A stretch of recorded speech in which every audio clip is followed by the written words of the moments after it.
दोस्तों एक समय था जब भारत अपने लगभग सभी हथियारों के लिए अन्य देशों के ऊपर डिपेंडेंट था, पर धीरे धीरे करके समय को जहाँ पे बदला गया है तो वहीं पे अब भारत फाइटर एयरक्राफ्ट से शुरू करके मिसाइल एयरक्राफ्ट कैरियर से शुरू करके न्यूक्लियर पावर बैलिस्टिक मिसाइल तक अपने ही बलबूते पे बना रहा है। पर दोस्तों ये जो हथियार भारत फिलहाल बना रहा है, इन्हें अगर देखा जाए तो ये अभी भी संपूर्ण 100% इंडिजीनियस नहीं हुआ है। कुछ हथियार ऐसे भी है जो 50% तक इंडिजीनियस कंपोनेंटों से बना है, जबकि कुछ हथियार ऐसे भी है जो 90% तक इंडिजीनियस कंपोनेंटों से बना है। पर ऐसा काफी कम हथियार है जिसमें 100% इंडिजीनियस कंपोनेंटों का इस्तेमाल किया गया हो। और दोस्तों ये जो थोड़ा बहुत विदेशी कंपोनेंटों का इस्तेमाल किया जाता है, ये एक तरीके से भारत को विदेश के ऊपर डिपेंड होने के लिए मजबूर करता है। पर दोस्तों ये जो डिपेंडेंसी है, इसे अब संपूर्ण रूप से समाप्त किया जा रहा है। बेसिकली बताया जा रहा है कि भारत ऐसे एक महत्वपूर्ण हथियारों का डेवलपमेंट कर रहा है जिसमें 1% तक विदेशी कंपोनेंट नहीं होगा। मतलब यह हथियार संपूर्ण 100% स्वदेशी हथियार होगा। दोस्तों भारत के अगर तेजस एयरक्राफ्टों को देखा जाए तो ये आत्मनिर्भर भारत के तरफ भारत का पहला बड़ा कदम था। बेसिकली तेजस मार्क 1 एयरक्राफ्टों को जब बनाया गया था तब इसमें करीब 50% से थोड़ा अधिक स्वदेशी कंपोनेंटों का इस्तेमाल किया गया था। पर आज जब तेजस मार्क 2 जैसे एयरक्राफ्टों का डेवलपमेंट हो रहा है तो इसमें बताया जा रहा है करीबन 90% के आसपास स्वदेशी कंपोनेंटों का इस्तेमाल किया जाएगा। वहीं पे दोस्तों खाली तेजस नहीं बल्कि अब तेजस के बाद भारत के द्वारा कई तरीके के और भी एयरक्राफ्टों का डेवलपमेंट किया जा रहा है जिसमें की काफी बड़े मात्रा में स्वदेशी कंपोनेंट होगा, जैसे कि AMCA twin engine deck base fighter aircraft. हालांकि दोस्तों फाइटर एयरक्राफ्ट हेलीकॉप्टर के क्षेत्र में भारत काफी हद तक इंडिपेंडेंट हो चुका है, लेकिन काफी सारे ऐसे और भी सेक्टर है जिसमें भारत को संपूर्ण रूप से इंडिपेंडेंट होना बाकी है। हालांकि अगर मिसाइल के सेक्टर को देखा जाए तो एक तरीके से आप कह सकते हैं कि जितना भी सेक्टर है उनमें सबसे अधिक अगर भारत किसी एक सेक्टर में इंडिपेंडेंट है तो वो है मिसाइल सेक्टर। भारत के द्वारा अब तक कई तरीके के खतरनाक मिसाइलों का डेवलपमेंट किया जा चुका है, चाहे वो शॉर्ट रेंज के टैक्टिकल बैलिस्टिक मिसाइल हो या फिर हजारों किलोमीटर रेंज वाले इंटरकॉन्टिनेंटल रेंज बैलिस्टिक मिसाइल हो। भारत ये सभी तरीके के मिसाइलों का डेवलपमेंट किया है। और दोस्तों एक तरीके से आप कह सकते हैं कि बैलिस्टिक मिसाइलों के जो टेक्नोलॉजी है वो संपूर्ण स्वदेशी टेक्नोलॉजी है। पर मिसाइल के सेक्टर में और एक चीज होता है क्रूज मिसाइल। दोस्तों क्रूज मिसाइलों के मामले में भी अगर देखा जाए तो अब तक बहुत सारे अलग अलग टाइप के क्रूज मिसाइल भारत में बनता है, जैसे कि ब्रह्मोस जैसे मिसाइल जो कि दुनिया के सबसे खतरनाक तरीन मिसाइल है, ये भारत और रशिया के द्वारा ज्वाइंटली बनाया गया है। मतलब दोस्तों आप कह सकते हैं कि ये भारत का मिसाइल तो है लेकिन इसमें 100% इंडिया के टेक्नोलॉजी का इस्तेमाल नहीं हुआ है। पर दोस्तों सबसोनिक क्रूज मिसाइलों के सेक्टर को अगर देखा जाए तो अब तक भारत की तरफ से इस मामले में उस तरीके से कोई बड़ा सफलता नहीं मिला है। निर्भय के नाम से भारत के द्वारा जो मिसाइल को बनाया गया है वो स्वदेशी मिसाइल तो है, लेकिन उसमें कई सारे विदेशी कंपोनेंटों का भी इस्तेमाल किया गया है। अब दोस्तों भारत के लॉन्ग रेंज के क्रूज मिसाइल प्रोग्राम निर्भय को अगर देखा जाए तो ये असल में एक surface to surface subsonic cruise missile है जिसे काफी समय से डेवलप किया जा रहा है। और दोस्तों ये फिलहाल लिमिटेड नंबर पे डिप्लॉयड भी है। रिपोर्ट के मुताबिक ये 1500 किलोग्राम का एक ऐसा मिसाइल है जो 1500 किलोमीटर तक टारगेट को निशाना बना सकता है। और दोस्तों इन मिसाइलों के सक्सेसफुल परीक्षण के बाद इन मिसाइलों को कुछ लिमिटेड संख्या में बनाया भी गया है। पर दोस्तों आपको जान के हैरानी होगा कि ये जो मिसाइल है ये संपूर्ण रूप से स्वदेशी मिसाइल नहीं है। इसमें इंजन के रूप में Russian NPO Saturn 36 MT engine का इस्तेमाल किया गया है और यही एक बहुत बड़ा चीज है जिसे अब भारत के द्वारा बदला जाना है। बेसिकली दोस्तों यूक्रेन और रशिया के लड़ाई को देखते हुए भारत की तरफ से खास करके defence research and development organisation की तरफ से 100% indigenous long range land attack cruise missile मतलब LRLSCM प्रोग्राम को आगे बढ़ाया गया। और दोस्तों ये एक पहला ऐसा मिसाइल होगा जो संपूर्ण रूप से रशियन कंपोनेंटों से फ्री होगा। अब दोस्तों अगर क्रूज मिसाइलों के मामले को देखा जाए तो भारत काफी हद तक ऐसे मिसाइलों के लिए रशिया के ऊपर डिपेंडेंट है। खास करके इंडियन नेवी में इस्तेमाल होने वाले कैलिबर जैसे मिसाइल से शुरू करके ब्रह्मोस जैसे मिसाइलों में भी रशियन कंपोनेंटों का इस्तेमाल होता है। और रशिया और यूक्रेन के लड़ाई के दरमियान जिस तरीके से रशियन सप्लाई चेन के ऊपर असर पड़ा है उससे देखते हुए भारत अब ये नया इरादे के तहत आगे बढ़ रहा है ताकि भविष्य में भी अगर कभी रशिया के ऊपर कोई प्रतिबंध पड़ता है और उस दरमियान भारत के साथ भी किसी देश का लड़ाई का संभावना होता है तो इससे भारत को कोई मुश्किल ना हो। अब दोस्तों ये जो long range land attack cruise missile का बात कहा जा रहा है ये भी 1500 किलोमीटर रेंज वाला मिसाइल होगा और ये भी सबसोनिक रफ्तार में मतलब ध्वनि की रफ्तार से कम रफ्तार में उड़ान भर सकने वाला मिसाइल होगा। पर इस मिसाइल में और निर्भय मिसाइल में जो सबसे बड़ा अंतर होगा वो है मिसाइलों में इस्तेमाल होने वाला इंजन। यहाँ पे दोस्तों आप लोगों के जानकारी के लिए बता दूं LRLSCM मतलब long range land attack cruise missile में रशियन इंजनों के जगह में स्वदेशी मानिक इंजन का इस्तेमाल किया जाएगा। दोस्तों long range land attack cruise missile में खाली इंजनों को ही नहीं बदला जा रहा है बल्कि इसके अलावा भी कई तरीके के इंप्रूवमेंट किया जा रहा है। और दोस्तों यहाँ पे आपके जानकारी के लिए बता दूं कि अब तक इन मिसाइलों में 90 से 95% तक इंडिजीनियस कंपोनेंटों का इस्तेमाल किया जा चुका है। रिपोर्ट के मुताबिक जब कुछ महीने पहले मिसाइलों का ट्रायल शुरू हुआ था तब इसमें 80 से 85% तक ही इंडिजीनियस कंपोनेंट था, पर अब तक उसमें काफी बदलाव किया गया है और ये 90 से 95% तक हो चुका है, जबकि इसके प्रोडक्शन शुरू होने तक यह 100% इंडिजीनियस कंपोनेंटों से लैस हो जाएगा।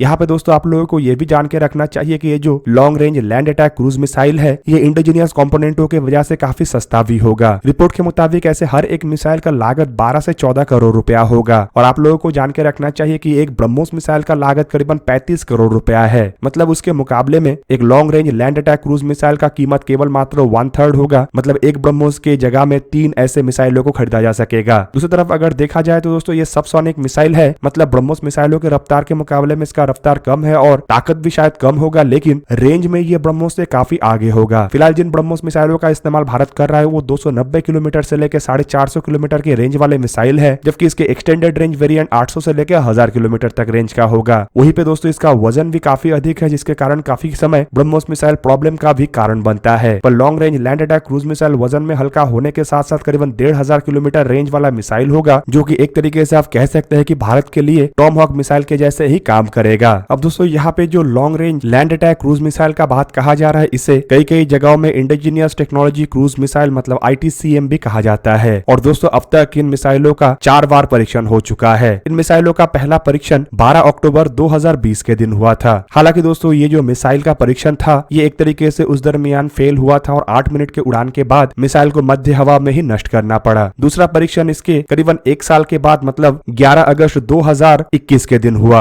और दोस्तों ये परीक्षण भी संपूर्ण रूप से सफल तो नहीं था, लेकिन पिछले बार के मुकाबले में इसमें सफलता थोड़ा अधिक था, जिस कारण इसे पार्शियली सक्सेस ट्रायल कहा गया। तीसरा परीक्षण लगभग इसके और 1 साल के बाद मतलब 28 अक्टूबर 2022 के दिन हुआ, पर यह परीक्षण संपूर्ण रूप से फेल रहा। बताया जाता है कि परीक्षण के फेल का कारण है इसके बूस्टर स्टेज में ही खराबी। और इसका आखिरी परीक्षण कुछ ही दिन पहले मतलब 21 फरवरी 2023 को हुआ था और यह परीक्षण संपूर्ण रूप से सफल था। इस परीक्षण में एक indigenous upgraded radio frequency Sikar और इंडिजीनियस मानिक इंजन का इस्तेमाल किया गया था। और दोस्तों यही परीक्षण DRDO के 100% इंडिजीनियस क्रूज मिसाइलों के डेवलपमेंट के रास्ते को खोल दिया है। अब दोस्तों ये जो मिसाइल होगा ये असल में ब्रह्मोस मिसाइलों के साथ सप्लीमेंट के रूप में इस्तेमाल होगा। मतलब जिन जहाजों में भारत के द्वारा ब्रह्मोस मिसाइलों का इस्तेमाल किया जाएगा उन जहाजों में ब्रह्मोस के साथ साथ ये भी मिसाइल रहेगा और दोनों मिसाइल ही इंडियन नेवी के बेड़े के लिए एक ऑफेंसिव हथियार के रूप में काम करेगा। दोस्तों यहाँ पे आप लोगों को ये भी जान के रखना चाहिए कि इन मिसाइलों को केवल मात्र समुद्री जहाज से ही नहीं दागा जाएगा, बल्कि इन मिसाइलों के और भी वेरिएंट तैयार किया जाएगा, जिनमें सरफेस टू सरफेस मतलब जमीन से दाग के जमीन को तबाह करने वाले मिसाइल होगा और साथ में एयर लॉन्च वर्जन भी होगा, मतलब ब्रह्मोस के जैसे ये हवा से भी दागा जा सकेगा। पर इसके सबमरीन लॉन्च वेरिएंट होगा कि नहीं इसका तो जानकारी नहीं है, लेकिन मेरा मानना यह है कि भारत के द्वारा जिस तरीके से न्यूक्लियर अटैक सबमरीनों का निर्माण किया जा रहा है उससे तो एक बात साफ हो जाता है कि ऐसे मिसाइलों का आवश्यकता उन सबमरीनों में भी पड़ेगा। पर दोस्तों ये जो मिसाइल का डेवलपमेंट है ये एक तरीके से भारत के लिए काफी महत्वपूर्ण था, क्योंकि एक भी कंपोनेंटों के लिए अगर भारत रशिया या किसी अन्य देश के ऊपर निर्भर करता है और वो सिंपल कंपोनेंट का सप्लाई भी अगर लड़ाई के दरमियान बंद हो जाता है तो संपूर्ण रूप से मिसाइल के प्रोडक्शन या मिसाइलों के मेंटेनेंस ही रुक जाएगा। और दोस्तों ये भारत के लिए काफी हावी हो सकता है, क्योंकि चाइना जैसे देश जो कि काफी हद तक अपने खुद के बलबूते पे हथियारों को बनाया है उसके साथ लड़ाई कोई आसान बात नहीं होगा और लड़ाई के दरमियान ये छोटे मोटे सप्लाई चेन का इशू भारत को काफी मुश्किल में डाल सकता है। तो दोस्तों आप लोगों को क्या लगता है कि 100% इंडिजीनियस मिसाइल भारत बना सकेगा कि नहीं, कमेंट करके जरूर बताइए। दोस्तों आज के वीडियो यही पे ही करते हैं समाप्त। किसी और एक दिन किसी और एक वीडियो में मिलेंगे, तब तक के लिए जय हिंद, वंदे मातरम।